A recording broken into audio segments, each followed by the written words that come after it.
دي اكتر مثال عملي لحته الفئات اللي انا واجع دماغك وقلبك بيها عليها طول الفتره الاخيره. يا جماعه والله الفئه مهمه جدا وبتفرق معاك في تفاصيل انت ما تتخيلهاش، تفرق معاك في المذر بورد، تفرق معاك في البطاريه، وتفرق معاك في تفاصيل ممكن حياتك العمليه واستخدامك يفرق معاك حاجه زي كده. عشان كده استخدام العملي والمره دي انا بحاول اوفر لك ثلاث فئات المختلفين بنفس المواصفات. فاللعبه المره دي مش لعبه مواصفات، الثلاثه كور اي 7، الثلاثه جيل 11، الثلاثه رامات 16، الثلاثه هارد 512. فالاستخدام بتاعها موجه اكتر للشركات بس باختلاف حاجات بسيطه. فالمره دي خلينا استعرض معاك اهم الاختلافات واوريك الفئه واوريك حتى كمان الارقام بتاع الدل ليها مدلول ازاي. اول جهاز هو الدل لاتيتيود ال 5420. تعالى كده ركز بس قبل اي حاجه على المسمى بتاع الارقام. اول رقم ده بيعبر عن الفئه، فعشان كده هتلاقي سيريس 5 وهتلاقي الفئه الثالثه والخامسه والسبعه والتاسعه. احنا بنحاول على قد ما نقدر نتجنب الفئه الثالثه، فهتلاقي اولنا الفئه الخامسه هنا، وكمان عندنا الفئه السبعه في الجهاز اللي هو الكربون، وكمان الفئه التاسعه في الجهاز ده. عشان كده رقم تاني رقم بيعبر عن الشاشه، فهتلاقي الموديل 5420 ده موديل 5420، ده ديل لاتيتيود 7420، ده ديل لاتيتيود 9420، وهو الاحسن وهو الفلاج شيب بتاع ديل بالنسبه لفئه البيزنس. جهاز هنا زي ما انت شايف هتلاقي فيه الفيس اي دي بس ما فيش بصمه، في الباك لايت الزراير نوعا ما مختلفه شويه، ما فيش فيها انتي سبيل. اغلب المواصفات واغلب الترقيه بالنسبه للابجريد شغاله بشاحن تايب سي، شحن سريع اكسبريس ديل، وكمان هتلاقي عندك كل المخارج اللي انت محتاجها. ده بالنسبه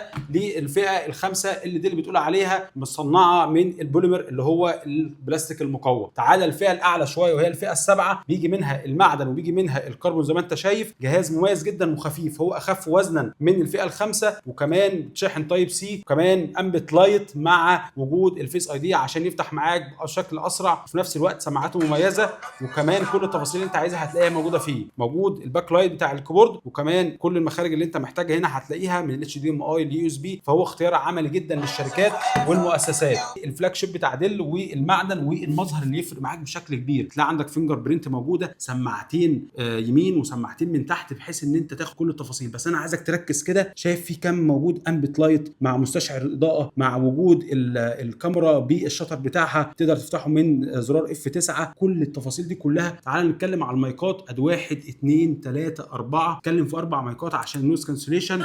جهاز مرعب، صوت وسماعات وكاميرا وبطاريه، بتاخد فعلا تفاصيل احسن بكتير.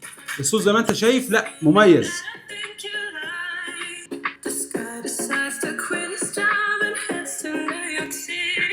شايف بقى تفاصيل بقى الديزاين بتاعت الجهاز نفسها عامله ازاي؟